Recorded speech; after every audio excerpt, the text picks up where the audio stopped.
The story begins with a boy waking up in an unfamiliar room. As he slowly opens his eyes, he sees a woman looking down at him. At first, he assumes she is his mother, but he quickly realizes that can't be right because his mother is much older than this woman. Feeling confused, he looks down at his hands and is completely shocked to discover that he is now a baby. What makes the situation even stranger is that when he checks his status, all of his stats have returned to level 1, and he doesn't even have a name anymore. Suddenly, a tall man wearing armor enters the room. The woman respectfully refers to him as the king, and he steps closer to look at the baby. Seeing this man, the boy wonders if he is some kind of emperor or ruler of this land. Not long after, the baby is carried before a priest for a naming ceremony. During the ceremony, he is given the name Noah and is declared to be the 13th Imperial Prince. When Noah quickly checks his status, he sees that Imperial Prince has been added to his title, which confirms that he is the direct son of the emperor of this nation. After the naming ceremony is complete, the emperor asks the priest what Noah's affinity is. The priest replies that Noah's affinity is water, and that his assigned fief will be Almeria, a land where many members of the Water clan reside. Hearing this, the emperor seems somewhat relieved. Setting that aside, he then asks the priest to reveal Noah's full stats. When the priest does so, everyone in the room is stunned. Every single one of Noah's stats is already maxed out, and his water affinity has reached SS rank, even though he was only born a few hours ago. Having stats like that means he has already awakened, and an awakening at such a young age is something unheard of. Because of this, everyone present concludes that they are witnessing the birth of an extraordinary talent. It is at this moment that Noah realizes he has been granted a new life and reincarnated as a noble. The empire he now lives in is known as the Mir's Empire, a powerful nation of warriors nestled within a rugged mountain range. Its capital is located on an open plain, and the empire is currently enjoying a golden age where wealth continues to generate even more wealth, allowing a rich and vibrant culture to flourish. The emperor of this land is the father of more than 10 sons, all of whom are known as the Imperial Princes. These princes are widely adored by the people and are regarded as the most prestigious nobles in the empire. 6 years after Noah's reincarnation, he comes to realize something important about his abilities. To others, his stats appear as incredibly high individual values, but in reality, those numbers are high only because they are being boosted by his subordinates. For example, his S-rank water skill comes entirely from Almeria, the fief he was granted at birth, while many of his other stat bonuses come from the maids who serve him. In other words, Noah grows stronger the more subordinates he has. On top of that, he begins to suspect that his level has no upper limit and can continue increasing endlessly. Once the maids finish dressing him, they send him downstairs. After he leaves, the maids talk among themselves and admit how remarkable he is. Normally, boys his age would be full of mischief and constantly causing trouble, but Noah is different. He is calm, composed, and unusually mature for his age. Evelyn, the beautiful maid who specializes in hospitality, approaches Noah while he is having lunch and announces that both the crown prince and the fourth prince have come to visit him. She adds that they said he could take his time finishing his meal before going to meet them. However, Noah knows exactly who the crown prince is and understands that he cannot afford to keep someone of that status waiting. He immediately asks the maids to take him to them. Noah goes to greet his elder brothers, Albert, who is the crown prince, and Henry, who is the fourth prince. After exchanging polite greetings, Albert tells Noah that they actually came to bring him a gift. At that moment, a frightened servant walks into the room carrying a sword case. A dark and ominous aura slowly leaks out from it, filling the air with tension. After it is set down, Albert orders the servant to open the case. The moment it opens, Noah suddenly feels a chill run down his spine as he begins to hear the cries of soldiers begging Albert to save their lives. The voices sound desperate and full of fear, and Noah can immediately tell that what he just heard was not a hallucination. Albert then tells Noah to pick up the sword. Although Noah really doesn't want to, he realizes that this is a gift from the crown prince, so refusing it isn't an option. Noah carefully picks up the sword, and while it feels a bit heavy at first, he soon manages to steady himself and find his balance. After that is done, Albert explains that the sword is known as Leviathan, a water element sword that is regarded as the strongest sword in the entire empire. Around 120 people have died simply trying to master it. Henry notices Noah looking a bit nervous after hearing that, so he tells him not to worry. He explains that anyone who is not meant to wield the sword is killed by its curse the moment they attempt to lift it. The fact that Noah was able to pick it up without any anything happening only proves that he is at least somewhat worthy of it. Albert then pats Noah on the back and walks out of the room, saying that this was a valuable demonstration. As Albert leaves, Noah can't believe that this bastard was testing him the entire time using something that could have easily killed him. However, he decides to keep those thoughts to himself because he knows that if he were caught saying something like that out loud, he would be dead on the spot. As the princes walk away, Henry asks Albert whether leaving Leviathan with Noah was really the best course of action, especially since the sword was extremely expensive. Albert replies that the sword is far better off in the hands of someone as brilliant as Noah. On top of that, he adds that it is precisely because Noah is so brilliant that he needs to experience what it feels like to be bitten by his own pet. Later that night, Noah notices that his maid, Zoe, seems unusually uneasy about something. He asks her what's wrong, but Zoe doesn't want to trouble him with her personal problems and tells him not to worry about it. Noah insists, and after some hesitation, Zoe finally opens up. She tells him that she would like to request some time off because her hometown was recently flooded, and the farm where she grew up was completely washed away. That farm was her mother's only source of income, so Zoe has been considering working in the red light district, since people told her she could sell herself for a very high price as someone who once served an Imperial prince. Noah immediately tells her that there's no way he's going to allow that to happen. Instead, he offers to employ her mother at the mansion as the person in charge of opening the gates, and he promises to pay her handsomely. Zoe tries to point out that the salary he's offering for that position is far higher than what is normally paid. Noah then adds that there is also an unused house near the mansion, so Zoe and her mother can live there together. Upon hearing this, Zoe breaks down into tears and repeatedly thanks Noah for his kindness and generosity. However, deep down, Noah knows that he isn't doing this purely out of goodwill. Having a former servant working in the red light district would stain the name of the 13th Imperial prince. Zoe is his servant, and as such, she will serve him for life. After this unexpected act of kindness, Noah is fairly certain that she will never betray that loyalty. After that, he calls the butler, Dylan, and tells him about how Zoe's hometown also got flooded by a disaster. Because of that situation, he tells Dylan to go over there and buy as much land in Dasso as possible, because he knows that bandits would eventually arrive there to take advantage of the town during its time of weakness and chaos. He wants to secure and procure the land before that manages to happen, and before things get worse. Dylan is surprised by this order because even though Noah is still very young, he is able to handle a situation he has never personally experienced before with such sharp foresight and careful thinking. In reality, this exact kind of thing had already happened to Noah in his previous life, but of course he can't tell anyone about that fact, so he decides to stay quiet and say nothing. Dylan admits that it's a very good idea, but the real problem is how they are supposed to get the money needed to buy the land, because purchasing that much land would cost nothing less than several hundreds of thousands of Rian, which is the currency used in this empire. Noah realizes that he didn't really think that part through properly, so after thinking about it for a little while, he finally concludes that they will just have to sell the land they own south of the capital city. Dylan questions whether that's truly a good idea, because that land was a gift personally given to Noah by the king himself, and selling it without permission could even be considered a serious crime. However, Noah tells Dylan not to worry about the king's reproach or anger, because he will personally bear the full consequences of that decision. Noah says that this is what being a noble is all about, making sacrifices so that the lives of other people can become easier and safer. Dylan understands the meaning behind those words and thanks Noah for making such a decision, especially because he shares the same hometown as Zoe, so he feels deeply grateful from the bottom of his heart. The next day, Noah has liquidated the funds and is getting ready to buy as much land as he possibly could. He's now getting ready to go and inspect it in person, but that's when he receives an unexpected visit from his brother, Henry. Henry notices that Noah is taking the Leviathan sword along with him and immediately asks what that's about. Noah explains that he felt some kind of power coming from it a while ago, but hasn't felt anything since then, so he plans on testing it out while they are in Dasso. That aside, Henry tells Noah that the Leviathan sword has a will of its own. Apparently, it only obeys the one person it recognizes as its true master. With that information, Noah immediately understands that he's going to need to earn its recognition somehow. The Leviathan sword is basically like a mad dog right now, and it needs someone strong enough to tame it. Henry tells Noah that he can take the sword along with him if he really must, but he should should not use it unless the timing is right, or else it could end up killing him. After saying that warning, Henry simply turns around and leaves. Shortly after that, they arrive at Daso and see that the flood has completely turned the area into a desolate wasteland. From the looks of the destruction, they assume that most of the ruined homes also lost their land deeds in the flood, meaning they will have to buy the land based on the government office's official records instead. Dylan and Zoe are amazed that a child who is decades younger than both of them was able to deduce all of this just by taking one look at the situation. Noah tells them calmly that it's just simple logic. After that, Noah and Zoe begin surveying the land together until they notice food being distributed to a group of villagers by the Empire's caterers. Noah takes a bowl of the food and quickly realizes that it is terrible and even tastes somewhat spoiled. One of the villagers overhears Noah's comment and tells him that they really can't complain because they're lucky to be getting even this much food in the first place. Noah can't believe that the Empire would be serving such substandard food to its people during a disaster. Then all of a sudden, the local government official, Lord Garl, arrives on the scene to conduct an official inspection of the area. Garl knows very well that the food being given to the villagers is terrible, but he doesn't care because he isn't the one eating it. Noah can't stand watching this anymore, so he confronts Garl directly and accuses him of embezzling the funds meant for food rations. Noah says that instead of providing proper meals, Garl has been stealing the money and serving the villagers slop. Garl doesn't deny it at all. He openly admits that those at the top of the food chain deserve to eat first, and he and his men laugh about it. Seeing their attitude makes Noah furious. He warns Garl about the consequences of his crimes, but Garl doesn't appreciate a child talking back to him. He draws his sword and prepares to attack Noah. At that moment, the Leviathan sword flies out of its box on its own and hovers beside Noah. The sword begins to test him, pouring its power into his body to judge whether he is worthy. Parts of Noah's body start to darken, as if he's about to be consumed by the sword's curse. Just as it seems like he's going to lose, Noah feels a surge of adrenaline and willpower. He proves to Leviathan that he can endure its power, and after a brief struggle, the sword fully submits to him. Enraged, Garl moves to kill Noah, but Noah strikes first and uses Leviathan to cleanly cut off Garl's head. His lackeys, furious at seeing their leader killed, prepare to attack Noah as well. To intimidate them, Noah strikes the ground with Leviathan. The attack leaves behind a massive crater so deep that the bottom can't even be seen. Noah himself is shocked by the sheer power of the sword. Shortly after, Rowan, the knight captain assigned to Daso, arrives and is stunned by the scene. When he recognizes Noah as the 13th Imperial Prince, he immediately kneels. The others are confused until Rowan announces Noah's identity, causing everyone present to bow in fear and respect. Noah explains how Garl and his men were stealing from the villagers, which is why Garl was executed. He orders Rowan to ensure that the remaining corrupt officials receive proper punishment. Noah also commands that food distribution be restarted properly so the villagers can eat well. Overjoyed, the villagers praise Noah for saving them. Meanwhile, Albert receives a report that Noah successfully tamed the Leviathan sword. He smirks, realizing Noah may be far more useful than he expected. Later, Noah meets his father, expecting punishment for selling gifted land. Instead, the Emperor thanks him, explaining that Noah's actions prevented bandits from exploiting the flood. The Emperor is also pleased that Noah mastered Leviathan. When Noah's stats are checked again, his water skill has risen to triple-S rank due to the many subordinates he gained while helping Daso. Deeply impressed, the Emperor asks Noah to continue using his talents for the Empire, and Noah agrees. The next day, Noah heads over to a small local diner located on Raid Street in search of a popular street singer who often performs there. After entering the diner, he finds an empty seat and sits down, quietly observing the place. Not long after that, a pink-haired girl steps forward and begins to perform in front of the customers. As she continues singing, Noah recalls hearing rumors about her before and remembers that her name is Alichi. As Noah listens carefully, he thinks that her voice itself isn't bad at all. However, he can clearly tell that her singing technique still has a lot of room for improvement. Even so, it's obvious to him that she takes her singing very seriously and puts genuine effort into every note. She isn't just singing for fun, she's trying her best to improve and survive through her talent.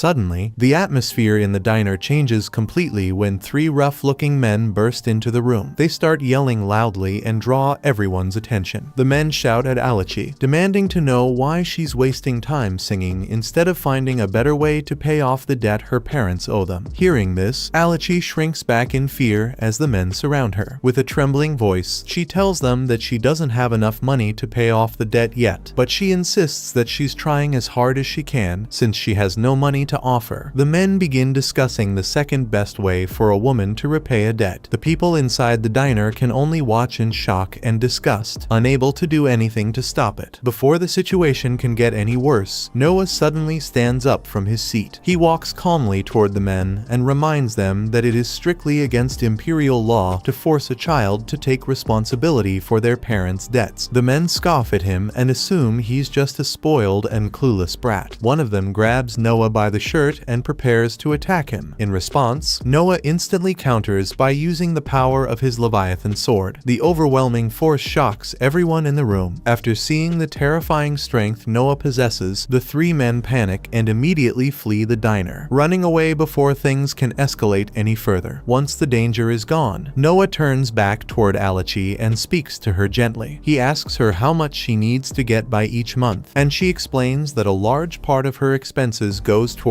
paying for her mother's medical treatment. After hearing this, Noah tells her that from now on, he will pay her 25 Rien every month so she can focus fully on her singing. On top of that, he promises to increase her pay as her skills improve, encouraging her to continue pursuing her passion without fear. Alichi thanks Noah deeply and tells him that she truly appreciates what he has done for her. She promises him that she will not let him down and that she will work hard to improve her singing. Later that same evening, Noah returns back home, only to see the same three men he confronted at the diner kneeling in front of the palace gate. They are bowing their heads and begging to apologize for their actions earlier. Noah looks at them for a moment and quickly realizes that they must have finally figured out who he really is. Instead of meeting them, he calmly tells the maids to send them away, explaining that the prince is not someone they can see whenever they feel like it. Not long after that, Noah's elder brother, Henry, walks in and agrees with Noah's decision. He admits that refusing to meet them was the right choice, because allowing people like that to see royalty so easily would lower the value and authority of the royal family and the prince's position. Noah then takes Henry inside and explains that his decision was not only about protecting the dignity of royalty. He explains what happened at the diner and says that if he personally addressed the men, they would continue to believe that he was angry at them. That fear would likely make them stay far away from Alichi, which is exactly what Noah wants. Henry is honestly impressed by this way of thinking. Despite Noah's young age, he was able to think several steps ahead. Henry admits that even his brothers who are around Noah's age wouldn't have thought that far, which makes him even more impressed. Changing the subject, Henry then asks Noah about the Leviathan sword and whether the rumors are true about him mastering it. Noah confirms that it's true and says that it was only possible thanks to the advice Henry gave him before. To prove it, Noah demonstrates by making the Leviathan sword appear right in front of him as if it came out of thin air. Henry is completely shocked by what he sees because he never even knew the Leviathan sword was capable of doing something like that. Noah explains that the sword didn't actually materialize from nothing. Instead, it was hidden beneath his sleeve and expanded in size on command. Since the sword has a will of its own, it was the one that taught him how to perform that technique. Henry admits that he never knew such a thing was possible and praises Noah for discovering it. Later on, outside the palace, the same three men from earlier are still waiting for Noah to come out. The moment one of them spots him, the man immediately attempts to attack, but Noah quickly releases a bit of his power. This causes the man to shrink back in terror and apologize. Confused, Henry asks Noah what he just did, and Noah explains that he simply intimidated them by drawing on the power of his sword. Later that evening, Noah is invited to attend a royal ball. As he arrives and walks into the hall, everyone present begins applauding him. A lord standing beside him, named Radok, notices that Noah is carrying something at his waist. Noah confirms this and explains that it's the Leviathan sword, which was gifted to him by the crown prince himself. The moment everyone hears this, the entire room gasps in shock. They recognize the Leviathan as a national treasure that is rumored to be nearly impossible to control. One of the guests assumes that the sword must be a fake or just a replica. To prove them wrong, Noah Noah releases a small portion of the sword's power. The guests immediately cower in fear as they feel the overwhelming force coming from it. Once Noah stops the sword from releasing its power, the guests have no choice but to accept the truth. They are left stunned and deeply impressed that someone as young as Noah is able to control the real Leviathan sword. For the rest of the event, many nobles begin lining up one after another just to introduce themselves to Noah. Each of them greets him politely and tells him how honored they are to be standing in his presence. Noah listens calmly to every introduction and responds in a polite and respectful manner. After a while, the next people in line step forward, and they turn out to be Brian Allen, the head of the Brian Company, along with his daughter, Cindy. Noah carefully looks at both of them, and after observing for a moment, he is able to deduce something surprising. He realizes that Cindy is not Brian's biological daughter, but his adopted one. Not only that, Noah can also tell that Cindy used to be a slave in the past. He comes to this conclusion because of the cautious and searching look in her eyes, a look that he knows is unique to people who once lived as slaves and were constantly watching their surroundings. Brian is shocked that Noah was able to figure all of that out just by looking at her. He kneels down in front of Noah and admits that it's true. He explains that he originally bought Cindy as a slave, but after noticing how quickly she learned and how intelligent she was, he decided to adopt her as his daughter instead. Hearing this makes Noah genuinely happy, because he truly loves hearing stories like this where someone's life was changed for the better. Noah smiles and invites Brian and Cindy to visit his mansion sometime in the future, saying that he would love to hear more about Cindy's story. Brian respectfully agrees and says it would be his pleasure to visit. After that, Brian and Cindy bow politely and take their leave from the event. The next day, Noah is taking a relaxed walk through town when he suddenly runs into his brother Oscar, who happens to be the 8th prince of the kingdom. After chatting with Noah for a short while, Oscar invites him to go on a treasure hunt together, saying he has nothing better to do that day. Noah agrees, and the two of them immediately head toward Cobalt Street. Noah has never been to Cobalt Street before, but he has heard many rumors about it. It's said that antiques from all across the empire can be found there. However, Oscar explains that the area is also famous for being filled with counterfeits. Because of that, being able to find real treasures among fake ones is considered a basic skill that every noble should have. The two of them spend most of the day searching through shops and stalls, but they don't find anything special. Eventually, Oscar suggests that they should just call it a day and head back. Right before leaving, Noah notices a book that catches his interest, so he decides to buy it. Oscar takes a closer look at the book Noah purchased and suddenly freezes in shock. He realizes that the book is actually the grimoire of Andrea, the legendary sorcerer. Oscar is convinced that this is the real thing and not a fake. If that's true, then depending on what's written inside, the book could be worth up to 1,000 Rien. Oscar asks Noah how he knew the book was real, but in truth, Noah had no idea at all. The only reason Noah bought it was because the moment he touched the book, a plus was added to his win stat. That strange reaction made him think the book might be special. Suddenly, Noah gets an idea. He pulls out the Leviathan sword and slowly begins pouring some of its energy into the grimoire. After a short while, Noah loses control of the book. It slips from his hands, falls to the ground, and opens on its own to a spell page. This triggers something unexpected, causing the forbidden tome and the sorcerer's soul sealed inside it to materialize right in front of them. Oscar immediately realizes how dangerous the situation has become and shouts for Noah to run away as fast as he can. Instead of running, Noah calmly raises the Leviathan sword and swings it once. With a single powerful slash, he strikes the sorcerer's soul and completely wipes it out on his own. After the enemy is finally defeated, Noah looks toward his status screen and notices that his wind skill has gained an SS rank. Seeing this leaves him slightly surprised, but he doesn't dwell on it for long. He quickly turns around and goes to check on Oscar. Oscar is completely stunned and can barely believe what he just witnessed. He keeps wondering how Noah was able to make such a decisive move so quickly, and more than that, how he managed to grow so strong in such a short amount of time. Before Oscar can even finish processing what happened, a merchant steps forward and kneels before them. The man introduces himself as Alan, the owner of a nearby antique shop. Alan explains that after witnessing Noah's incredible feat, he feels compelled to show them an artifact that he believes to be a true treasure. He respectfully asks them to follow him to his shop. Once inside, Alan presents a strange and rare ring. He explains that the ring is rumored to only only reveal its true form when its rightful owner appears. According to him, many people have tried wearing it in the past, but it never reacted to any of them. Hearing this, Noah assumes that the ring might just be a useless piece of junk. However, Alan quickly disagrees and says that he doubts it's fake. He explains that he has tried selling and getting rid of the ring several times, yet somehow it always returns to his shop, appearing back among his inventory without explanation. Curious, Noah decides to try the ring on. The moment he puts it on his finger, he hears an unfamiliar voice speaking directly to him, saying that it is of triple his rarity and it recognizes him as its new owner. Right after that, the ring begins to react. It releases a strange light and starts transforming, wrapping around Noah's body and forming a set of top-tier armor around him. Seeing this, both Oscar and Alan immediately understand that Noah is the ring's true owner. Noah tells Alan that he will take the ring and have the payment sent later. Before Alan can respond, Oscar steps in and tells Noah not to worry about paying for it. He says he will handle the payment himself and tells Noah to consider the ring a gift. With that settled, Noah accepts the ring. Not long after, Oscar drops Noah off and bids him farewell. Just as Noah is about to head inside, the rugged man from the diner suddenly rushes toward him and tries to strike him with a sword. Before the attack can land, the ring senses the man's hostile intent and instantly forms a protective shield,